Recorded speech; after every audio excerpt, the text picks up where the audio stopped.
If you watched our last episode, I think in August-ish, we did the man code and you guys loved it. The men and the women. A lot of men said this is spot on. So we thought we'd make a part 2. And here's the thing. So many of you said, I love the podcast, but how can I use this information to pursue him seriously? How do I inspire that chase without compromising my values? And so that's what we're doing today, because understanding men is only half the equation. The other part is knowing exactly how to draw him in, the right man, for commitment. And before we dive in, let me be crystal clear. This isn't any type of manipulation. This is about masculine and feminine energy Islamically, not the Western version, the Islamic version. Because when you align those natural triggers, you're not just changing who you are, you're becoming the most authentic version of yourself. So grab your notebook, because these 5 triggers have made thousands of women go from becoming the option to becoming the choice.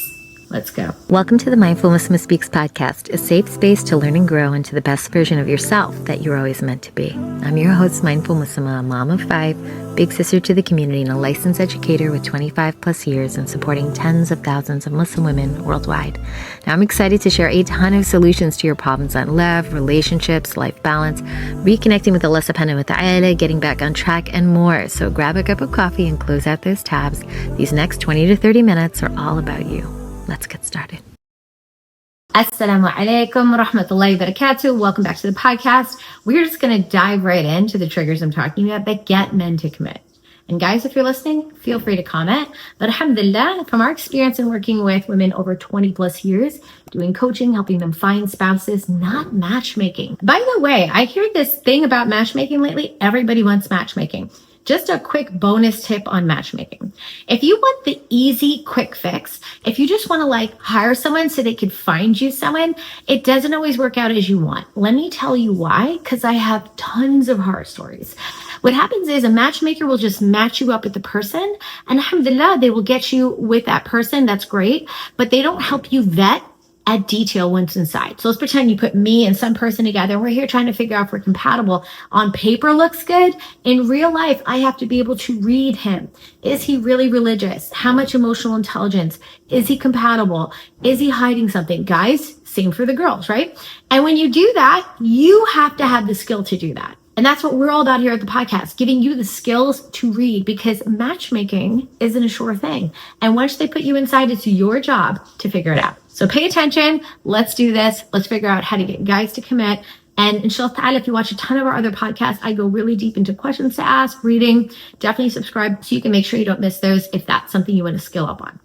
All right, let's do this. Okay, so trigger number 1 is the high standards trigger. Most women get this one wrong. They think having high standards means being picky. In fact, a lot of our women get criticized for being too picky. I'll tell you about that now. But here's the truth. Good men are attracted to women who understand their own worth, because it's really easy to get a ton of women who don't. I want to tell you about this sister named Aisha. I work with her, and she said that every time she talked to guys, after a few conversations, they're just not interested anymore. She was being super agreeable. She admitted she didn't really push back. She just wanted to be easy with them, trying to be like the cool girl to be easy with. Here's the problem. She wasn't triggering his respect. Men respect what they have to work for, not games, not manipulation, but standards kind of rooted in your values. They pick up on that. So when we helped Aisha to switch to knowing her values and knowing her answers a bit more sharp, without being aggressive, without being masculine, night and day, the responses she got from guys. They were totally intrigued, because she was a catch. She was just ruining it for herself the way she was presenting herself. You know what I mean? And the key is to have your standards and Islamic values, obviously rooted in Islamic values. Focus on character, deen, and how we treat people. Number 2, the growth partner trigger. Okay, one huge one you have to pay attention to, because again, most women miss this completely. No idea why. Well, had some idea why, but put that to the side. So men are naturally inspired to women who help them be better versions of themselves. They love that from us. They don't need our help per se, but they kind of love that support and that cheerleading. They do not want women who are trying to solve their problems and fix them. That's something very different, so don't get it confused. But like a woman that believes in his potential. You get me? So there's a difference between being his mother and being his motivator. His mother points out what he's doing wrong, right? His motivator points out what he's capable of doing and encourages him. Guys love that. I remember this was a sister named Fatima. She worked with us in our coaching program. She was saying, and this was a sister who's already married in our married women support group. She was telling us about how she met her husband. She said, I noticed he wanted to memorize the Quran, but he felt overwhelmed. So instead of giving him like a lecture about priorities, I just told him like, mashallah, that is such a beautiful goal. And I really believe that you're the type of person who could really accomplish this if you set your mind to it. That alone lit him up. That simple statement made him feel seen and gave him that little push to go forward. He didn't need her to figure it all out. He didn't need her to nag him and give all of her 2 cents. That's not really what he needed. So let me tell you how to do this practically if you want to apply it. So when a guy is going to share with you in like a back and forth in an interview, and guys, obviously who are watching lately, you can use this with women too. And so ladies, here's how you could use this in kind of an interview setting. When a guy mentions like a dream or an aspiration he has, I want you to respond with belief in it, not doubt. Not questions too much. Like if you want to really truly know about it, okay. But the point is we're not trying to solve or give suggestions. We're really earnestly just showing our belief in him. That is very attractive. If you genuinely feel it, no manipulation here. But listen, this only works with men who have goals and character. Just know that. That's what you want anyway, right? Don't waste like your energy on men who do not want growth and clearly are not trying to get anywhere. Save it for someone who deserves it. Trigger number 3. So this one I call the feminine mystery trigger. Now, this is where so many sisters get confused. They think mystery means distant or playing hard to get. No. Feminine mystery isn't about hiding who you are or doing something sneaky. It's about revealing yourself in layers. This is something we do a lot in our coaching program. So let me tell you about it. Think about it like this. When you read a good book, I know like nobody reads books anymore, like a long article on the internet. When you read a good one though, if you are a reader, you know what I mean? You get hooked because like each chapter reveals something. Oh, like for people who don't read books anymore, like a Netflix series, okay? Like at the end of each Netflix series episode, you know how they like hook you and you have to watch the next one because you like need to know what's going to happen next because they do cliffhangers. They do that on purpose. Good writers in books, they do that too. So that's the kind of mystery that draws quality men. Don't just like put it all on the table and then just like wait with crickets for him to respond. I mean, have some element of layering to you. Reveal yourself over time. I can't go into this podcast in every detail about how to do that because that's obviously something we could work on together. But like at the end of the day, it does something. It is a totally different response for guys. Trust me. And I had this other sister, I'll give you an example of her, sister Zainab. She did this, but she learned it the hard way. She used to overshare. She really, really did. I talked to her about that. She felt this need to always tell so he knew everything and she didn't want surprises. And like, I get all that, but you could do that in a better way. Like you really, really could. So she shared like her family drama, her 5-year plan. Like she was just a little bit like she shared so much the guys felt overwhelmed. And by the time they met in person, like there was nothing to discover. She had just divulged everything, kind of just threw it out there. But I think it came more from nerves. We do that sometimes more from anxiety. So here's my advice to you. Share your values early, but your vulnerabilities slowly. You got me? Talk about your interests, but let him discover the depths of that interest over time. Be present and engaged, but maintain your own self and interests. Answer his questions honestly, but don't volunteer everything. Just don't. The goal isn't to be mysterious for the sake of being mysterious. It's to create genuine anticipation to meet you next. And he's just thinking, gosh, I want to know more about her. Do you get me? That is what creates that tug and pull in a healthy, halal way. Again, no manipulation. It's all about intention.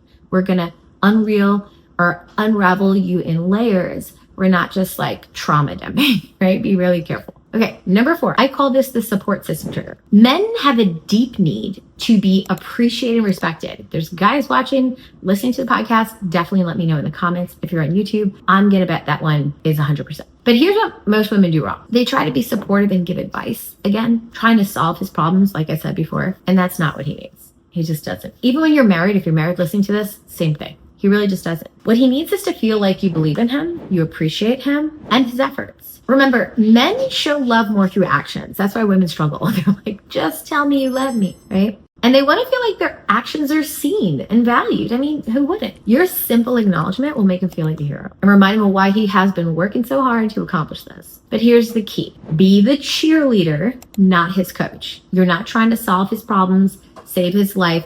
I have so many women, when I deal with them, when we go really, really deep in the coaching program, I listen to how they got into bad relationships in the past. And oftentimes it's like, he had such great qualities. He's a great listener. He's a good guy. He's awesome at this. But there were so many flags that he just was a piece of work. I'm sorry to say. I'm sure some of us are a piece of work. You know what I mean? And she was like, I just feel he never got the right chance. He needs to be loved and supported. And I'll do, like, don't do that. That's some trauma stuff. That is not healthy. You're not here to fix him or save him. And FYI, most of the time, he doesn't get fixed or saved after you marry him. Like, that doesn't make it better. You know, you marry him, like, the way I say to people is, what if you were to marry him and he didn't change?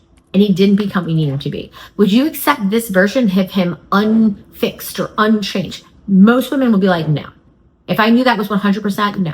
So I said, so every time you go in a relationship, guy or girl, it's a 50-50. It's a 50-50, they're going to change. So if you want to take that risk, go ahead. And most people are like hyper optimistic and they're like, oh, I'm sure we can figure it out. And then divorce ensues, right? So just, it's not necessary. You're here to cheerlead, not coach. You're his motivator, not his mother. Don't waste your cheerleading on men who don't want to do this. Number 5, the future vision trigger. So this is the trigger that moves him from casual interest into serious pursuit. It's when you help him see you as a part of his future without being pushy about it, just being super real. And you know, this is really hard for women. Most women either avoid talking about their future together or they bring it up in a way that's awkward and it feels like pressure. But there's a middle way that you could draw him in. I'm going to explain how. So I had this sister Khadija and she mastered this beautifully. So I'm going to use her kind of as an example. With her now husband, because she got married shortly after the program, he was traveling for Umrah. Well, he was like talking about how he wanted to travel for Umrah one day. And she didn't say immediately like, we should go together. Like she didn't get all into that. She shared her own Islamic goals and how important and aligned that was with her too.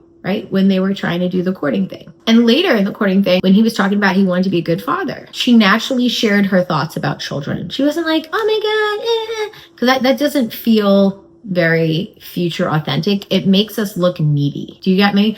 So instead you'd be like, oh, you know, actually my values are this and this too.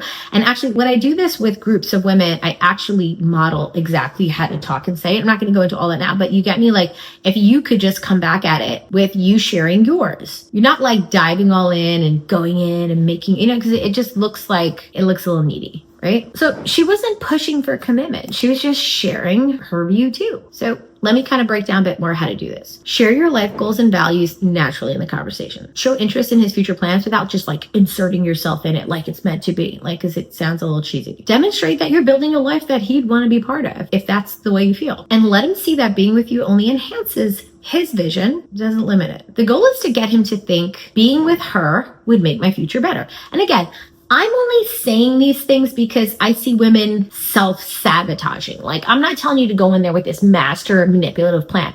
I'm just saying this because I want to point out the obvious that men have a way that they are, right? And most women feel like the guys they want, they're not being attracted to them and they're getting all the guys they don't want. So the purpose of this podcast would be like, okay, so you might be self-sabotaging. Instead of doing this, do this. That's what this meant to be. I hope that makes sense. So let's pull this all together and wrap it up. Here's what I need you ladies to understand. These triggers work because they're rooted in authentic femininity and the way guys work. It naturally complements their masculine energy. You're not changing who you are. You're becoming the best version of yourself and you're allowing him to see who that is. But there's an important part. Only use these with men that are actually worth pursuing. I mean, you test it out on other people if you want to, but you know what I mean? Like, it's meant for the right men. Understanding these triggers will attract quality men if this is the way you engage with men. I mean, honestly, if you learn how to do this in general, you're going to come off more confident and attractive in general. Has nothing to do with your visual look. I mean, don't get me wrong. Men are visual first. It's a natural thing. It has nothing to do with us. Just, it is what it is. But after that,